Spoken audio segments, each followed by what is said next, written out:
You're listening to She's the Business podcast. What does nutrition have to do with business success? Well, as you're about to learn, pretty much everything.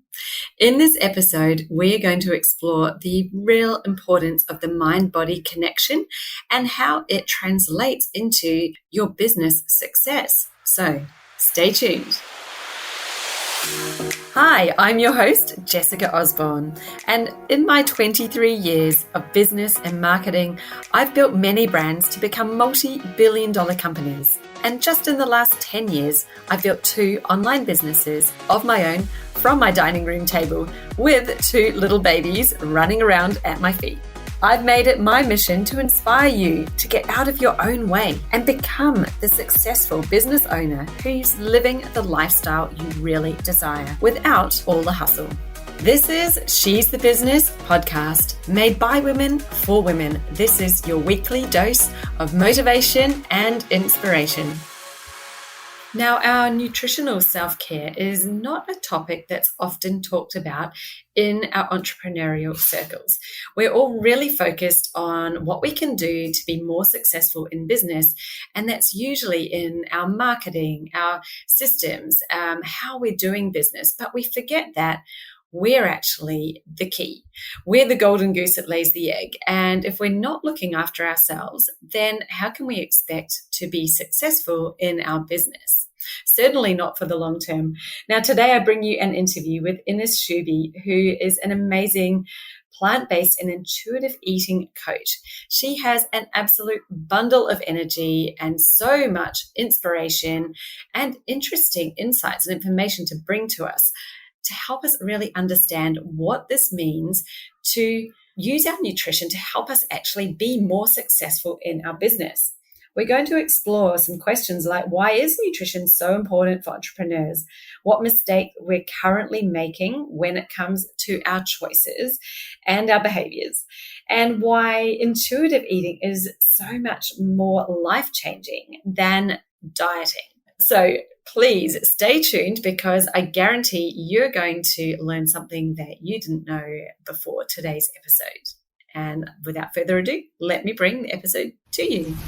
Okay, and welcome. So today I have Ines Shubi, who is a plant-based and intuitive eating coach, joining me, and we are talking all about why self-care needs to be a priority for business success.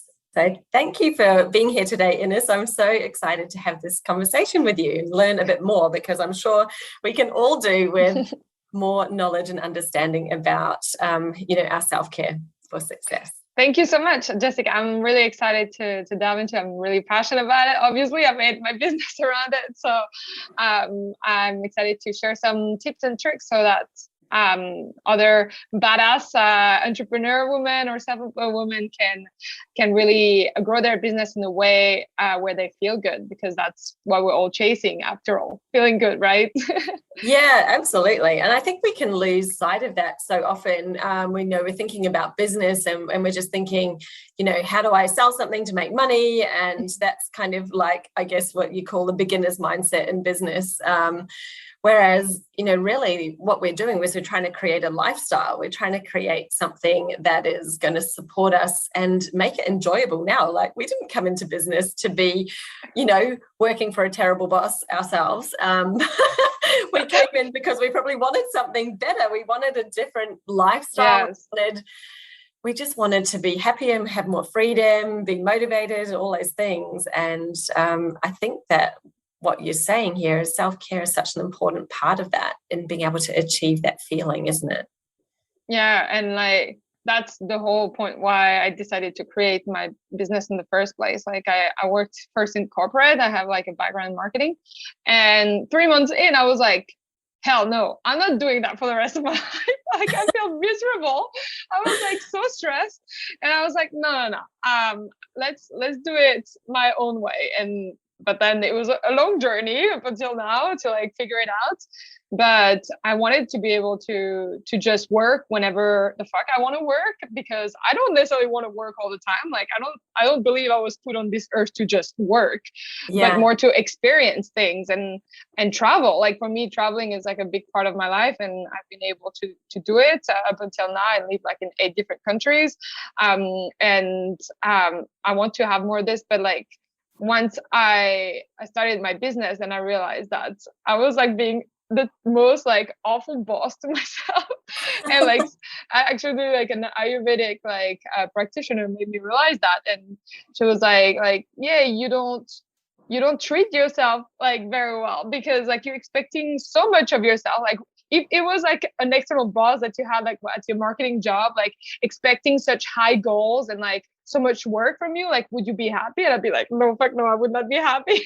And then I had a look at myself, oh man, like I'm the worst boss. And like I want to invite everyone right now to just like even pause for a second and like just ask yourself, have you been like a good boss to yourself if you were like being asked these things from someone else, like working until like 10 p.m. like I used to do that, like working in the weekend, right? Like no boundaries of time, and like setting yourself like unachievable goals for the next 3 months and all these kind of things. And then you realize, oh, okay, maybe I'm not doing things right.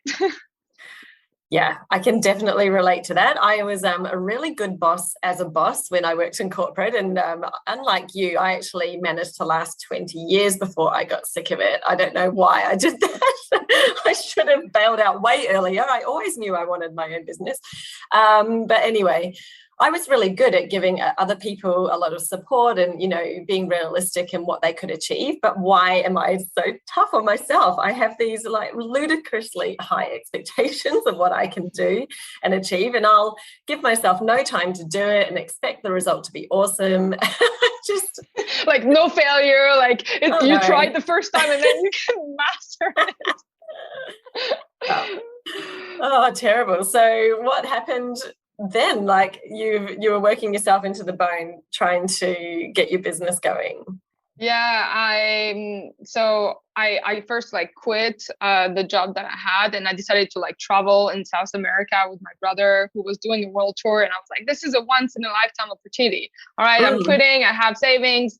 I can like rock the world, like be a digital nomad and just work from anywhere. Like basically my dream life happening, right?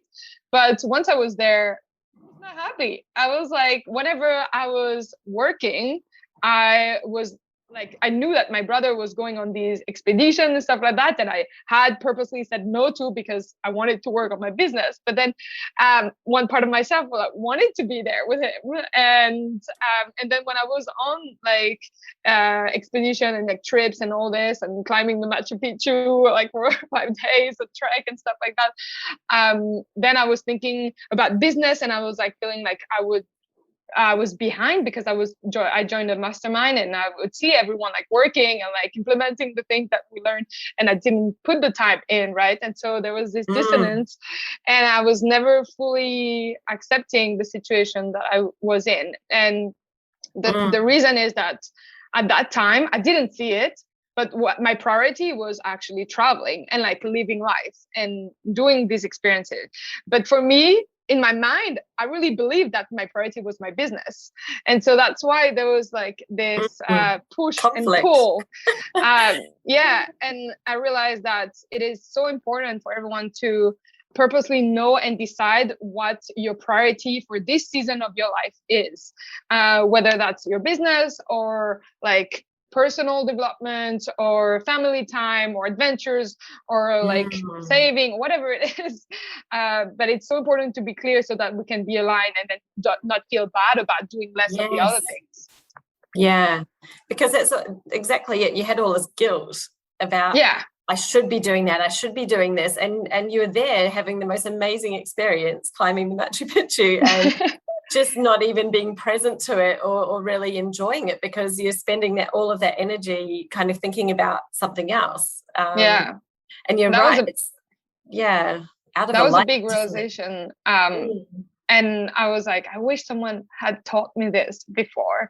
And also knowing that actually wanting to like grow a business from scratch while traveling the world full time and not staying longer than 2 or 3 days in the city is not possible. Like, I'm just telling everyone here, like, this is what people sell you for, like the digital nomad or like self-employed lifestyle, but like, no, like you can't expect that of yourself, and it's going to take time, and it's going to take a lot of failure and kindness from yourself to accept that it's part of the process, and to invite curiosity. And that's what I like. My business is all about eating curiously.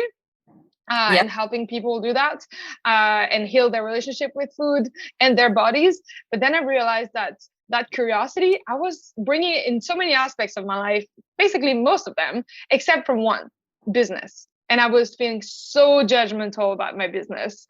And that's what, like, once I decided to like purposely change that and like be inquisitive and ask myself the questions like, okay, why is this not working? Like, there is a reason behind it, right?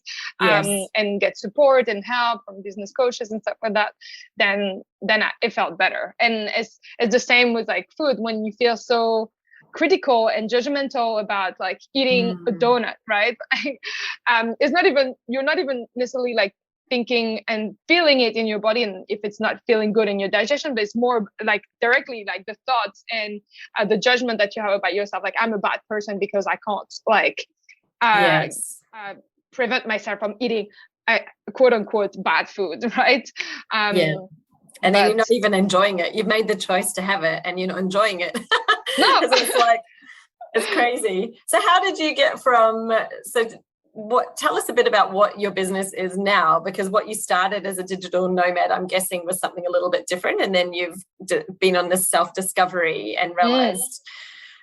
So tell us what you do now and who you help. And then I want to explore really what that means. Like, how did you get into this? It's like very interesting. And I love like sharing this story, and I think it can inspire other people, and also share that it's not like a straight line. And I also love hearing other people's story and how they got started with their business and how they got to where they are.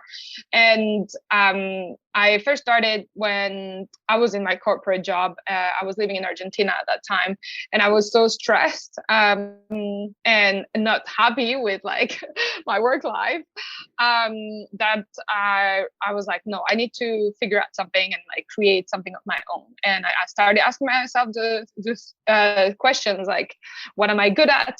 What do I enjoy doing? And how can I serve people? Basically, like the things that you need for a business to work, right? Yes. And I knew all along that I always loved food and like wanted to do something related to food, but I didn't have a good relationship with food. And also I was experiencing some eczema. Is like a skin rash on the body, and like nobody really can tell you where it's coming from. When you go see a dermatologist, they just give you corticoid creams, and I had done that in the past. It would help for like a few days, and then it would come back, and I was like, man, like this is not working. Like, you're not telling me what's the root cause of it. Like, nobody would tell me. And so I decided to go on this journey of figuring it out for myself. And I was searching on the internet and I saw that some people who had transitioned to eating plant-based were experiencing like a relief in their skin issues. And so at that time, I also felt like not confident in my body. I had put on some weight after indulging in all the things, the dulce de leche, media lunas in Argentina. And I didn't feel good in my body. I was like tired and just like, I knew I could feel better because I had felt better in my life before. And so I decided to go into this full on like it was a 90-day program, like workouts like every single day, and then wanting to eat better. But at the same time, I was like searching on the internet, and everybody was talking about protein, and I was like, but how am I going to get protein if I eat like plant-based? Because I was already mostly vegetarian, and I was so stressed about not getting the body that I want, because that's how, like, you can see the influence of society and like the beauty norms that we have. And I was more driven by that than to heal my skin. And I was like, man, like, that's so bad when I look back at it. Like, I was like driven by wanting to look a certain way instead of like feeling good in my body and like healing my skin. And so I actually did go back to eating meat, and buying meat, which I was like pretty disgusted by just like cooking and chopping. I was like, oh, but I did it just to look a certain way and to get the protein, to get my body like leaner, right? But fast forward a year, like I moved to Canada, and then I decided to eat 100% plant-based, do an experiment for a month for myself and see if my skin felt better. And then my skin completely cleared up, and I felt like so good. And then I decided to continue, but like be relaxed about it. If one day I wanted to have cheese, would have cheese, like not like being so strict. And I felt so good this way. And I realized that there were so many misconceptions around like eating plant-based, and a lot of people like not doing it just because they were afraid of like, oh, but I don't want to give up this, or I don't want to like feel like crap because I feel like it's not going to bring me everything I need, or like all these kind of things. And I decided to start educating people on this, on creating just an Instagram around like how like to eat more plant-based, sharing plant-based delicious recipes. For me, delicious is important. I'm French, and it needs to be like have very exigent like taste buds. Everybody knows it. And sharing a bit about my movement practice and how to create habits, and like in a way that you can actually enjoy them and sustain them in the long run, instead of like trying something and then letting go after 2 weeks. We're all been there, right? Yes. And I'm so passionate about like the mind and like the psychology.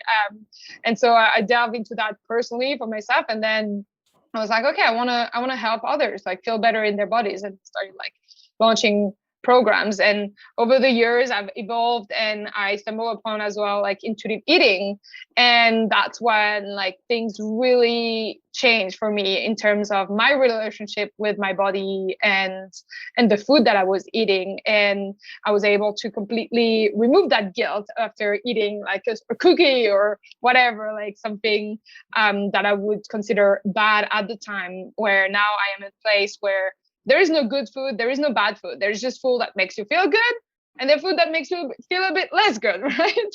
Yeah. And we need to be able to come from that neutral place. And when we accept actually all foods and we don't put a restriction, that's when you can have peace with food.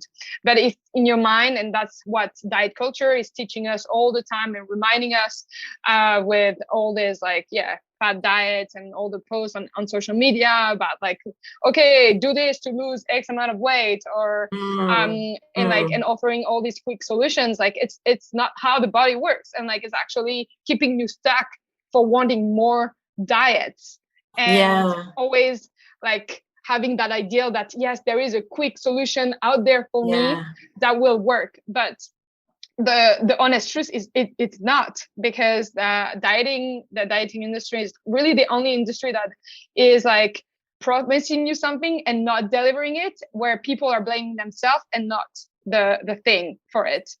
Yes, that's so like, true. That's and we're looking up. for like, what is that? What's the rule, or what's the thing that I've got to do or not do, or have or not have? And I loved what you said just before, where eat food that you know makes you feel good, and eat less of the food that you know makes you feel bad. So we might enjoy, and I know now, and I think it's about self-awareness and discovery, isn't it? You kind of, when you're eating the food, then ask the question afterwards, like, how has that made me feel? Do I feel good after eating that pizza, or do I now feel not so good? Like maybe it tasted good at the time I put it in my mouth, but now that I've had it, how do I feel? And I think it's when we're aware of that and we are attributing it to what it is that's made us feel that way, where it's much easier then to say next time, actually, I really don't want that, because it might taste good. I might think I want it. My eyes might be saying, oh, let's have a bite, but it doesn't make me feel good. And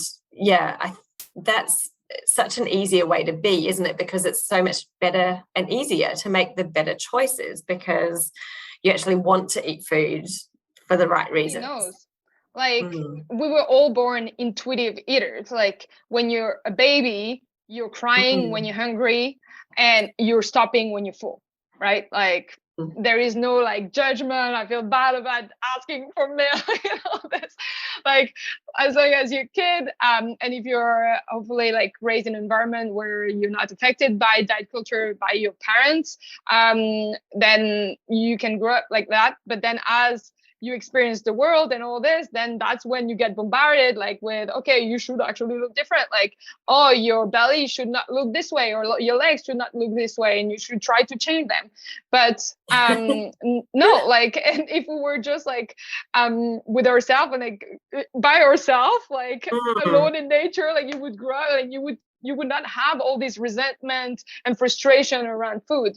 This has been like, it's a learned judgment. It's not an innate one. You were not born this way. And it's just about when you bring curiosity in the mix, that's where you create the space to analyze and connect to your body. Just like you said, like when you start asking like, oh yeah, how do I feel? But like nobody asked themselves this question. And that's why I created my program and community, where people actually just by engaging and like decided to join these, they decide to say like, I'm going to focus on myself. It's more so than just nutrition. It's just like my overall well-being. And I'm going to start asking this question, and I guide them to ask this question so that it's easier for them. They're not like, okay, what am I supposed to ask myself? I'm there to provide those questions so that at some point they don't need me anymore. And they have those questions that they can always come back to and find the answers within to whatever they need, whether that's food or something different, because like emotional eating is a big thing, right? Everybody has experienced it too. And that's just our body sending us signals. Some are more tangible than others, and some are more visible than others.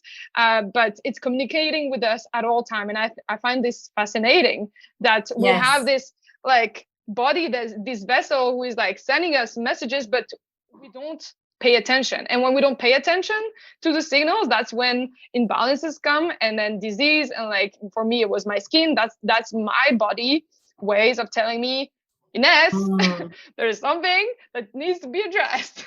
And over the years, I've learned that for me, my eczema is coming up with when I'm having a lot of stress in my life.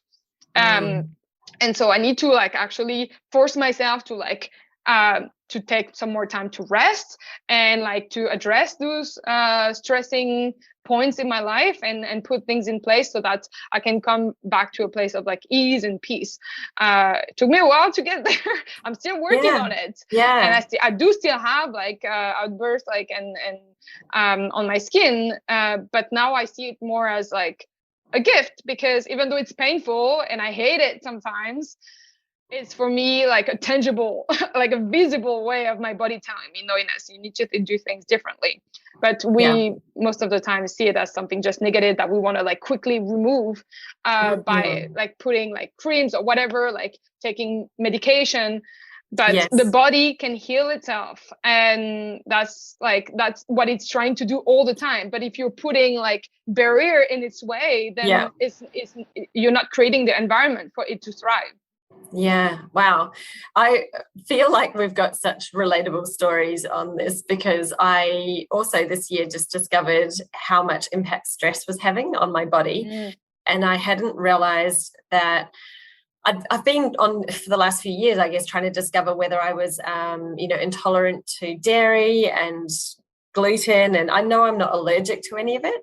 And literally this year I was just pulling my hair out, because I'd go to see somebody and the doctor wants to medicate you and like say, oh, you've got some form of IBS, someone has to send you to a gastro, and I'm like, no, I just want to know what to do to stop this happening, because I know that there must just be something imbalanced. And it turned out I've met a lady once, and she just clicked on it straight away, and she said, you've got, it sounds like a FODMAP intolerance, and that would be because of your stress, and you're gut literally cannot handle the food. It can't digest the food you're eating. And so although this food could be fine and have no effects for me normally, in this highly stressed state, I'm eating it and my body just cannot cope with it. And so I'm getting all of these awful symptoms. And at one point, my forehead had broken out. Like I was having skin issues, gut issues, like the whole works going on.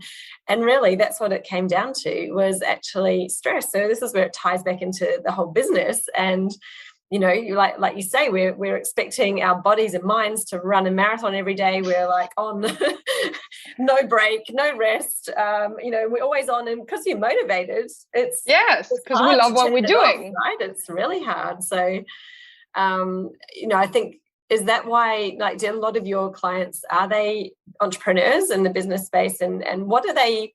So what are the mistakes they're making? What are they experiencing when they come to see you at first? Like, what is that looking like for them?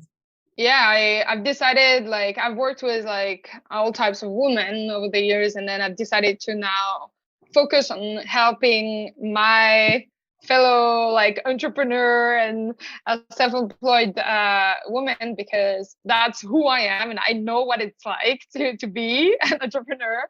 I know the challenges, and so I felt a calling to help these women just like me. And it's really hard. Like it's for a lot of people, and myself included in the past, to actually prioritize myself and my self-care, meaning just putting myself first and like filling up my own cup first for like nourishment, movement, rest. Rest has been like the hardest for me, because like according to your personality type also, like, but usually people who are entrepreneurs, like they're like pretty full on.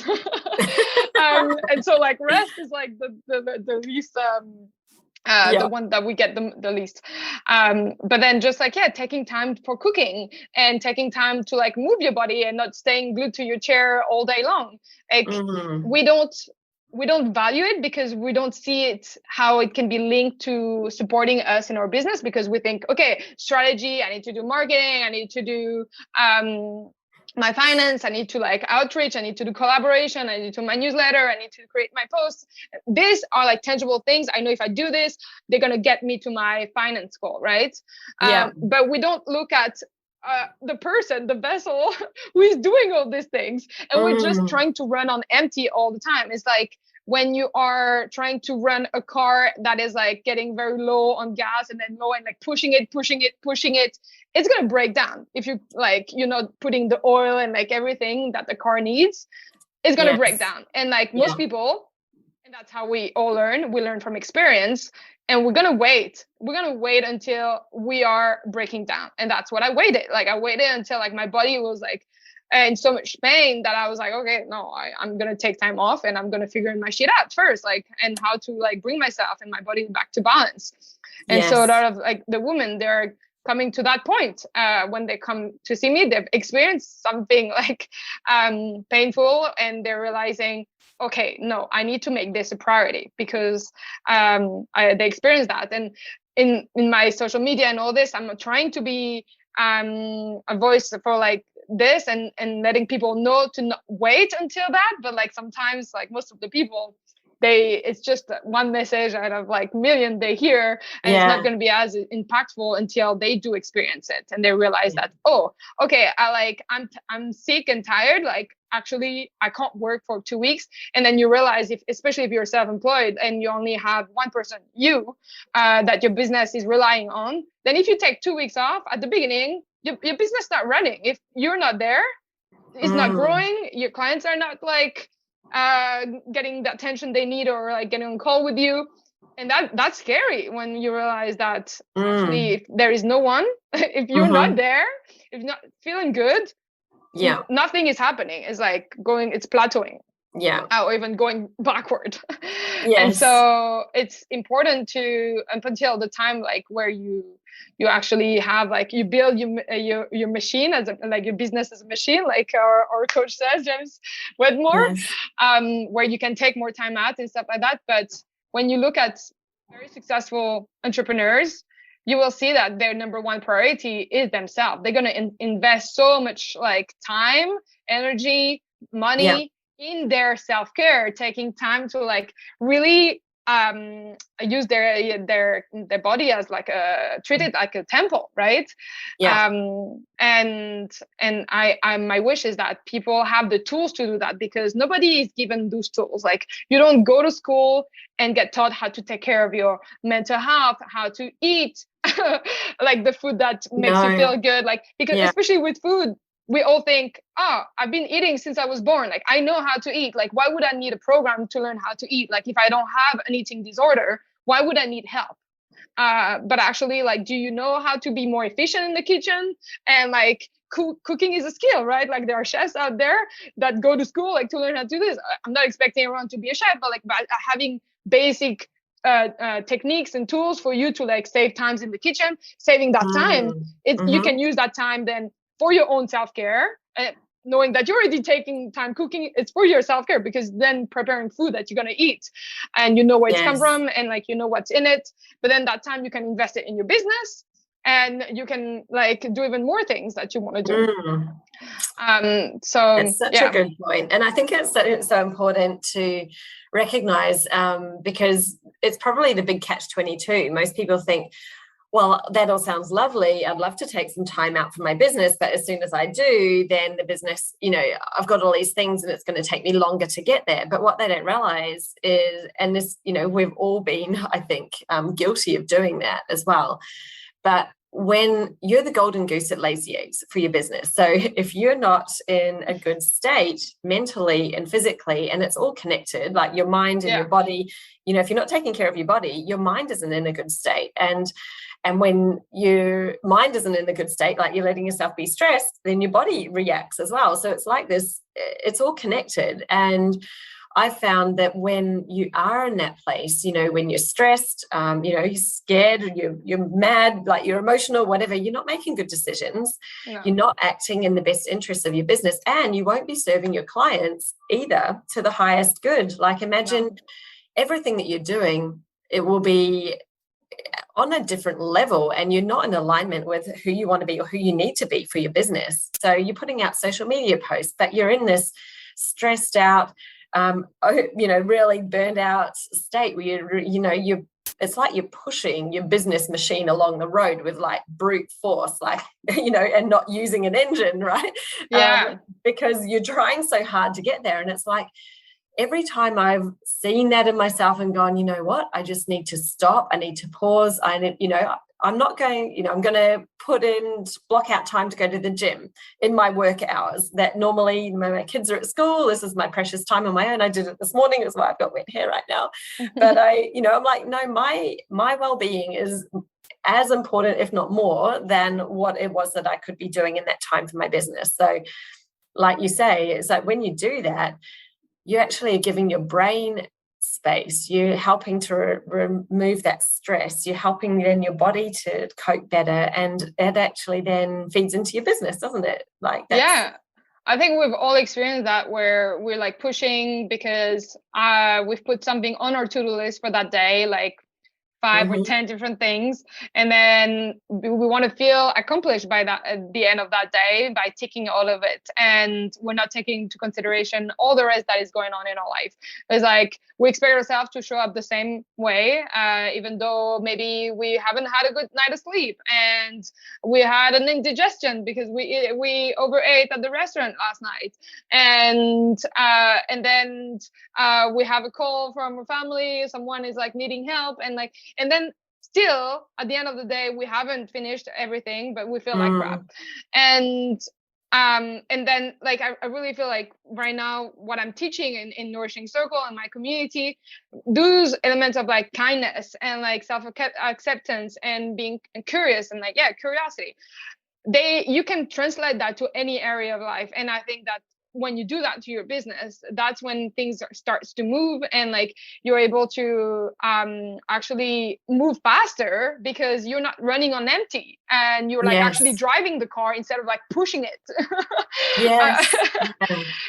And that's it. Just like anything is a skill. If you've not been taught when you were a kid how to take care of yourself and put yourself and your needs first, it's just something that it needs to be learned, and you can do it. And I'm very passionate about making it in a way that is simple and enjoyable. I'm not about like revamping people's life like 180 degrees, like, oh yeah, you need to eat this way, no. I'm not telling you how to do anything. I'm giving you tools, and we're doing experiments, like experiment 1 week at a time. And I encourage everyone, like, for like self-care or whatever like you want to do for yourself, like just focus on one thing per week, instead of thinking, oh, next Monday I'm gonna like remove chocolate, carbs, and all this, like the traditional things. I don't recommend that, right?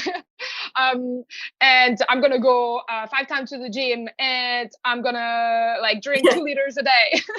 And then you can't keep it up. and like you can't keep it up, and what happens is you feel like shit. But whenever you experiment and you tell yourself, I'm just going to do something that is small, enjoyable, and achievable, then what happens is like, you're like, okay, we're going to go and put my experimenter lab coat on and I'm just going to see what happens. But it's so small. It feels so achievable. Like, I'm just going to actually focus on eating one plant-based meal this week. I'm going to cook just one plant-based meal this week. That's it. And then you're going to feel accomplished, because what gets rewarded gets repeated. Like, you have the reward of like feeling good in your body, and you're like, man, like I did it. I can do it again. Yeah. Instead of saying like, I'm going to eat like plant-based like for the entire week, even though I've never eaten plant-based before. I just want to give it a try. So this you can take for like your business too. Like, I'm focusing on one main project per week, and I always give myself some time to analyze, again, the space for like awareness, to take in the data, crush in the numbers, and be like, okay, what happened? Like, let's be curious, not judgmental, because from judgment, like, nothing is going to come out of it. You're just going to feel bad about yourself. And what's the point? Like, is it moving you forward to feel bad about yourself? No, like, it's just making you feel like shit, and nobody wants that. But we're self-inflicting that, and that's not anybody's fault. It's the way we've been taught to feel, especially around food. Yes, yeah. And that, like, self-awareness, I think in any situation is just so important. And you're right, just taking even that moment just to reflect and see, well, what actually did happen? How did that work? How does that make me feel? Rather than, I think what we tend to do is we're always looking forward. We're always looking on for the next thing. Like, as soon as we've done something, we're like, what's next? What's next? What's next? And so we're not taking that time to reflect on what we have done, and we're not then learning from it. And we might be making some snap judgments and be like, oh, that didn't work. But if we actually give it that time and a little bit of focus to be like, well, what, how, like you say, ask the question, how did that feel? What was I feeling after that, and give it a bit of space, then I think that's where you really get the insights in, oh, actually that is working, or that does make a big difference, bigger than what I thought. And like a lot of entrepreneurs are like very curious by nature, like they want to learn, right? Like you're seeking to learn all these different aspects about business, and then when you fail, however, because you expect yourself not to fail, which is not actually reasonable, because it's just part of life. I like the definition now of failure or fail is to the first attempt in learning. It's like you're like already trying your best at all time, right? Like, nobody shows up and think, I'm gonna half-ass this thing. No, like, you're doing your best with whatever energy you have that day. So acknowledging that failure is part of the process, but it's not failure, it's actually a learning opportunity. But if we don't create the space and awareness to actually take the time to analyze what's the learning, so that you can start doing things differently, then you're going to keep repeating that mistake until one day where you actually will acknowledge, okay, this is what it meant. I need to go in like this different direction if I want to expect different result. But like, I always say, like, the saying of like Albert Einstein, like, insanity is like doing the same thing over and over again and expecting different results. And for like dieting, like, people go back to dieting time and time again and expect different result, and they like, it doesn't work for them, but then they go back to it, and then it doesn't work and they go back to it again, and they expect it for it to work. But dieting doesn't freaking work. It's a lie. Like, I think we've all tried it, and nobody's been able like to keep off the weight or keep the diet on and on for the rest of their life. And I don't think that's like something enjoyable and exciting to look forward to, like to stay on a restrictive diet your entire life. No, because you can be at a place where all foods is available to you and your body will decide whatever it feels in that moment, because you don't have that attachment to it, or like resentment around food. And that's something that you can learn. That's what I teach, because I find it so transformational. And when you also like have so much like a resentment and emotions around eating, that's like preventing your business success. Because whenever you feel down about yourself, do you think that's going to be supportive for you to be creative and put social media posts and then feel good about yourself? And like all this, no, like it's dragging you, but most people don't even realize it. They're just, oh, it's just part of me. But no, it's not. It's something that has been taught. You've been learning how to judge yourself. Like, you need to experience the difference so that you can feel like, oh my God, like I've been doing that the whole time. And I wish somebody had taught me this before. And I wish somebody taught me this before. And I didn't waste 10 years of my life dieting. Yeah, totally. So what happens like when people come through your program and they've kind of dropped the judgment and they're being more intuitive with their eating? What are some of the outcomes that you see them having? Like, I was lucky to meet with one woman that took one of my group program last year and now is in my community. And it's been 1 year now that we've been working together. And at the beginning, she was like, girl, like that sounds all good to be true. Like too good to be true. Like you talk to me about intuitive eating. I don't know what the fuck is intuitive eating. Like you tell me I can eat anything, I'm going to just eat all the popcorn, the wine, like I'm going to binge like crazy. I'm going to hate myself and I'm going to hate you for that. And I was like, trust me, I've been there and I've been able to overcome that. And I'm going to teach you how to do it. And she was so brave to like just decide, even though she was not fully convinced it could work for her, to still engage in. And after a year now, she just wrote me like a few weeks ago and she told me like, I think the pin has dropped. Like I'm able to go to the restaurant and I just like somebody asked me if I wanted a refill because we ordered for like a big table and I just said no. And I was fully content with it because I knew that if I ate more the next day, I would feel lethargic and then I would not be able to go and do my yoga that I love and do all this. And now she really went through like another year of lockdown, right? And she said that she didn't go into the pattern that she did last year where she would like, drown her emotion in food and drinking because she has the tools and the mindset, like the philosophy of like living, of like being curious. She fully embodied it. And me just talking about it, for most people, maybe is not going to make sense or is not going to feel realistic or feasible because everybody learns through experience. And that's why I invite everyone to like come and join us in Nourishing Circle and even just on my social media to start like being around people who are wanting the best for themselves. And like once you are in this environment of just like for business, right? We surround ourselves with other business entrepreneurs and like and coaches and all this. But then for food and or self-development, we don't tend to invest that time and energy and money as well. But ultimately, that's what you're chasing. You're chasing like that feeling good in your body and in your mind. And then nobody actually puts the time and energy into it. So let's look at the root cause of everything and create a base where you have the tools to know what to do when you feel like you are emotional. Like instead of going to food, I see always food is one tool. But there is like millions of tools that you can tap into that are not food related. Food is going to be a good temporary fix. It's going to be like the tape of your toolbox. Everybody knows how to use it. We all know how to eat. We know it feels good. We know which food like makes us feel good in the moment, but it's not going to serve you in the long run. And so it's about finding tools that are actually going to help and address that emotion and also make you feel good in the long term and not just like in the short burst, like, okay, for 5 minutes and then an hour later, you're going to eat another thing because you're still feeling that emotions very strongly. So yeah, that's so true.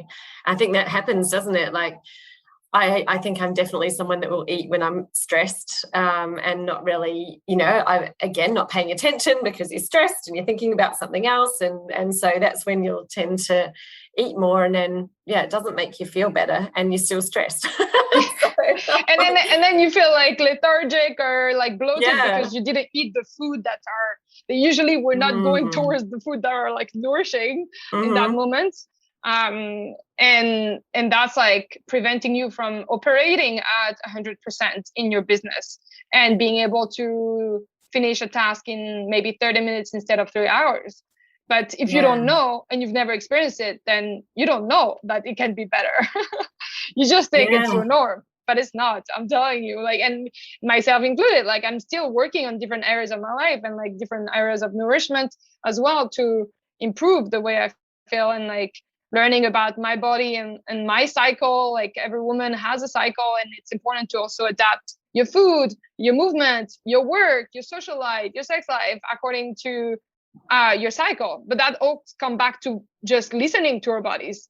Most of the time we feel it, but we don't acknowledge it, and we just slap it in the face. We shut the door and we're like, no, I'm pretending that you're not there. I'm fucking tired. I'm gonna I'm on my period. I'm tired. But then no, I'm expecting myself to show up and like do like 2 webinars and like a coaching client call and creating 5 new Instagram posts. Is that really realistic? Is that making you feel your best life? Not really. You hold together with like very thin rope. Wow. I think there's just so much to learn, isn't there? Like, you start scratching the surface and you realize, oh wow, there's even more to learn about all of this, and how can we operate at our best self and really give ourselves the best opportunity to succeed. Because like you say, we probably are just in that comfort zone of, well, this is what I grew up with, or this is what I've been doing. Maybe, since you left home and you're out, being an adult, you make your choices, and then it just becomes the norm. And we don't stop to kind of look at it and go, well, is this really serving me? Is it helping me be my best? Is it helping me thrive, or am I just surviving? I think that when we look, we probably can all improve on anything, right? Everyone. I always say in business, I'm like, don't worry about it being perfect, because it never will be. You can always improve on everything. I always say, start taking imperfect actions, and instead of like waiting and trying to craft it so that it's perfect. Same for your eating, or for your movement. You're waiting because you're like, no, but I'll wait a week where I'm not stressed and I'm not gonna. But no, that week where you're not stressed is not gonna happen. If you're an entrepreneur and like you're growing your business, you're going to be stressed. Like, then it's a matter of like managing it and having like the right tools again to do that. But like, it's not realistic to expect that we're not going to have emotions. We're not going to be stressed, and just waiting until the perfect moment is detrimental to you right now and to your business, because that moment is never going to happen. That's what I hear all the time. Like, oh, I really am interested in Nourishing Circle, but I don't feel it's the right time for me to do it. And I understand, and I completely acknowledge that. But I wish that more people understood that you should come first in everything in your life, like even before your kids and your family and your business. Because if you don't feel good in your body, you cannot show up for others and for your business to your full potential. Yeah. And I think that this is the same kind of thing, even when people are looking at their business, they're looking at it as one great big thing that they've got to do. So like, I've got to make this enormous change, and that's a lot of effort and work and time. And it's like, actually, all that it takes is you just deciding that you want to do this change, deciding that you want to commit to a transformation. So obviously with me, it's transforming your business, with you, transforming your body, your health. If you make that commitment to yourself, you don't do it all at once. It's not one great big thing that suddenly falls down and you've got to do everything. It's like one step at a time, and it happens over time, and it can feel at times slow. And then all of a sudden you realize, oh my God, it's been 3 months, but look at what I've achieved. And like one of my clients, 9 months, and she's completely transformed her business twice in that time. Like, it's incredible. you're like, that's no time at all. Like, and if I told No. you at the start, well, you'll be able to transform your business twice in 9 months, you'd be signing up like that in an instant. Yeah. And I think it's the same with you. And, you know, what I'm hearing your clients, you know, they're feeling when they're coming in, they're thinking, oh, this is going to be too hard and I've got to give up all these things, I've got to make all these big changes. And it's like, no, it's just one step. If you commit to this and this is what you want, then you've got the tools and, you know, the framework. It's like, it's just one step at a time, and you incorporate it. It's not going to be everything all at once. Like, let's stop looking at the mountain and going, I've got to reach the top straight away. Yeah. You know, we're not reaching the top straight away. We're just starting to climb. And if you take it in and kind of, what's the word, submit to the process and actually trust in the process and do it, you will get there much faster than what you think. Yeah. It's just about, you know, really realizing that there is no perfect time. You don't need to wait until something's happened to do it. You can start now, and you're going to be there faster and further than if you wait until, you know, whatever time it is you've decided is the right time. I mean, really, that's just an excuse. And people that say they don't have the time to do this, it's like, well, if that's the goal that you want, then that means that you're just prioritizing other things. But are those other things actually helping you get to the goal?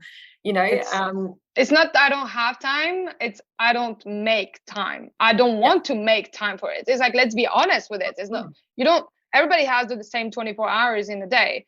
And it's totally fair that everybody has different priorities, and everybody only is trying their best at all time with their current knowledge. And that's why I'm so passionate about bringing that information to more self-employed people, is to understand that, self-care is going to be part of their entrepreneurship journey and something that is going to actually like fast forward things. And another booster for change is like, accountability and having a support system, because shit is going to hit the fan. 100%. Like, I can guarantee you for like everyone, it's gonna happen. It's like just like emotional, like eating is gonna happen, but then it's how you handle it. It's not what happens to you, it's how you decide to take care, or like how you decide to behave with what you have going on in your life. And if I want to always share like tangible things that people can start implementing. Like for me, it's just like a 3-step method that you can implement for anything in your life. I encourage people to start doing it with food if they want. But the first one is just to notice, right? Is again practicing that awareness and just like already noticing it. Be grateful for like and happy. That's a win. Like if you're already noticing a pattern that you haven't been able to notice before, even if you're not taking action on it, it's already a step forward. Then the second is to explore. And that's where the curiosity comes in. Instead of like bringing judgment straight away, is like, okay, let's explore and be curious. Why is this happening? Like, why am I feeling this way? Why is this happening in my business? What have I been doing? And what have I been avoiding or not doing, right? Asking you these 2 questions. And then once you start exploring, sometimes people don't know how to explore. And that's again, like, you as a business coach, like you help people explore the reason why like something is not working a certain way. And I'm as a coach doing the same for my clients. And that's when some people need support. Some people can do it on their own. Great. And then the third step would be to act. And then with that data and that knowledge, how can you start doing something differently? Take a small and achievable action, because I like the analogy of like, if a plane going from New York to Los Angeles was just like deviating by 1%, you can see how much like far away at the end of the journey it would come, right? It would land so far away from Los Angeles. And so that's like the proof that just with a 1% change or increment or action, instead of shooting for the 100%, you can have massive change over time. And that's more important, that's more sustainable and more enjoyable, because all we have is the now. And if you don't enjoy the journey, then what's the point? Like if you're not enjoying the food that you're eating every single day and feeling excited about food, like it's a waste of your time and life energy. It's so true. And, you know, I think it's like when you make those really small changes, it's not hard to do, and you're not feeling like suddenly everything's changed, but you can make so much progress, because if that works, and like you again, you're curious about it, you follow that, well, I've made that change, how's that making me feel, what's happening, is it better? And if you're liking it, you're going to keep doing it, right? And then you might be like, okay, that's been incorporated. Then you might be looking at, okay, what else am I doing where I'm not feeling so good? Make a change there. So it's like, it just compounds. It's like, put money in a compounding interest account, and it's just like, it grows right on its own. It's like the same kind of thing that you'll be doing, because once something has become part of just what you do and what you are, then you'll be always looking for what's that next thing where I'm not feeling so good. And I think when you're attacking them just one at a time, or addressing them one at a time, it'll feel so much more natural and be successful in the result as well. You just feel better on an everyday basis as well, instead of like constantly like, oh, I should be at that point, but I'm not there yet. Like, instead of thinking about that and just the end point, you're focusing on what you're doing in that present moment, and you're feeling good about yourself because you have a little win, because you did it and you celebrate it. Taking time to celebrate is very important, whether that's business success or like whatever you focus on for like your health that week and that you managed to do. Like, celebrate it, and even celebrate your like fail in like a first attempt at learning. Celebrate your learning experience. Don't see it as negative. Like, celebrate, like, yay, I've got some insight now I can work with. Like, I know that doesn't work, so let's try something different. This is great. I'm moving forward. You're never moving backward. You're always going forward in this life. And so it's all a matter of perspective. A matter of perspective. Amazing. You can see the same situation of two people like eating a donut, and one is going to feel like shit and the other one is going to feel good. It's not that one is true and the other one is false. It's just one has decided to like actually enjoy their life, and the other one decided to like punish themselves for doing something. And same for business. You can have like someone making $1,000 and the other one making that 1,000, and one is going to be excited and happy about it, and the other one is going to say, oh, but I was shooting for more, so I feel bad about myself and I feel like a failure. So much really great insight there. And it's so interesting how you're looking at something like food and nutrition, nourishment, and looking at business, and so many of the same things apply. It's really how we're choosing to look at it, how we're choosing to respond and react. And I've certainly found so much value in just being more aware, having that self-awareness and not doing an instant reaction, and just always looking for that improvement. We can all improve on everything. And the more that we commit to improving ourselves, then the more everything around us improves, because we're operating at that higher level, a higher level of ourselves and a higher being. And I just love that. And James says, like, to the level of which you grow personally is the level to which your business will grow. And that's so true. If you expect yourself right now, like if you're running a business making a few thousand and then you expect yourself making $1 million, you can't be the same person who, like, as today, that is going to make 1 million. You need to change drastically. And so with any change in life, it all comes from like that fundamental piece of like identity and our belief and our thoughts, because that's what drives our action. And that's something I address like as a baseline with all of my clients. We go into that like mindset work that then they can use for anything in their life. Like you said, like there's so many parallels, because this is just like more about change. Like what I'm teaching is more about how to create sustainable change in your life. And of course I'm focusing on food, but everything I'm teaching, people are starting to use it for their business or for any other type of change they want to implement in their life. And that's where I bring that kindness and curiosity to it, because just like anything, it's like a habit. The more you do it, the more you're gonna like just feel it and then live it without even like forcing yourself to do it anymore. You don't have to like put a reminder to do it or like to think this way, because it's just part of you. And And that's where true change happens, at the identity level, and not just the outcome and the process. Yeah, it's so true. And I literally just had a client saying to me on Friday, she was telling me about her success this year and what she's been able to achieve. And she just said it was actually all started with the CEO mindset. So when they joined Business Jam, my program, I talk about that in the very sort of like it's like the bit before we even get into the marketing stuff. It's like, well, let's stop thinking like an employee and actually get ourselves in the shoes of the CEO, because we need to be thinking about our business in a different way if you were wanting to expect growth. Like, the thinking that you've had has got you to where you are, but it's not going to get you to the next stage. We actually need to shift that perspective, and that really changes everything, because when we have that right vision from the beginning, then when we get into all the business strategy and the marketing strategy, they're looking at it from a different perspective than what they have been looking at it. And the people who do that really well, they have exponential growth. The people who still try to hold on and kind of resist that change, or they fall back to their old ways,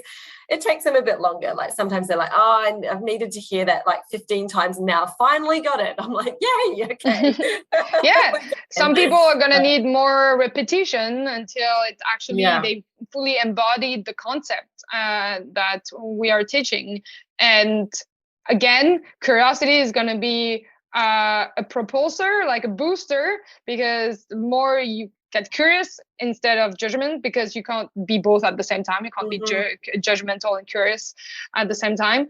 Then the faster you can grow in all aspects of life, and that's like the beauty about it. Amazing. I love that.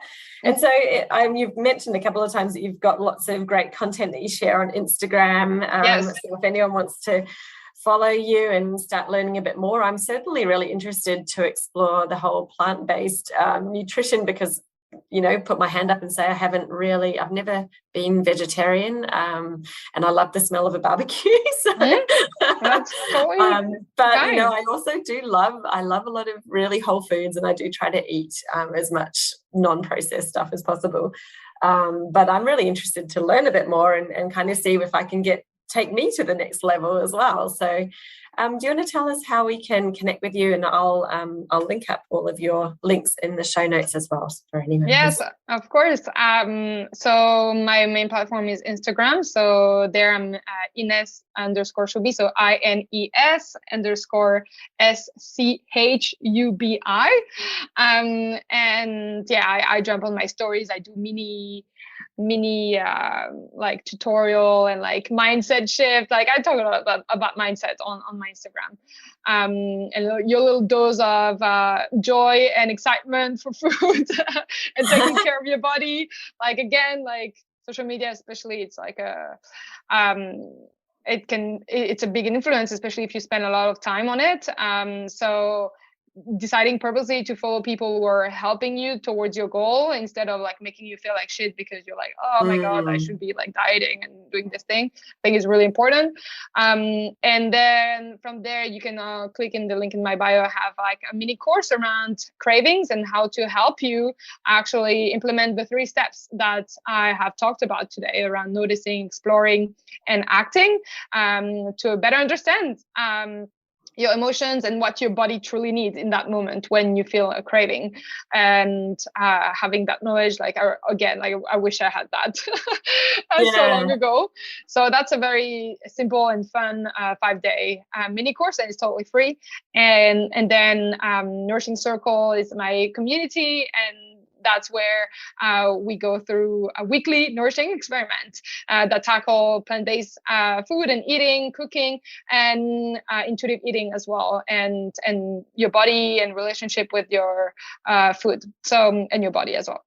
Awesome. So that's about it. Feel free to reach out to me, let me know, or like tag us if you like listen to this podcast on Instagram, and let us know. I'll be very happy to send you a little video message. I do that with everyone who send me a DM. So I'm so always excited to like get to meet new people and ask you whatever you need, so that I can like also tailor my content to what you all need.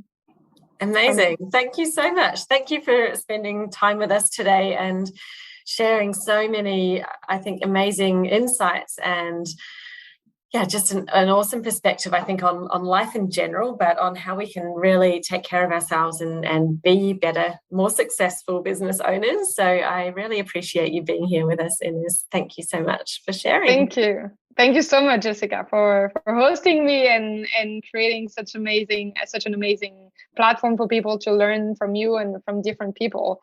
Thank you so much. Thank you. So if you would like to improve the marketing of your business, then the first place we always start is with your ideal customer avatar. Now, my system for your ideal client is different to most. With my ultimate customer avatar worksheet, there are 35 questions to help you really deep dive into what your ideal client is currently thinking, feeling, and what their goals are, what they're doing in their buying behavior. Go to jessicaosborne.com/customer-avatar to download your free copy of my ultimate customer avatar worksheet today. And let's get started on defining who that ideal client really is.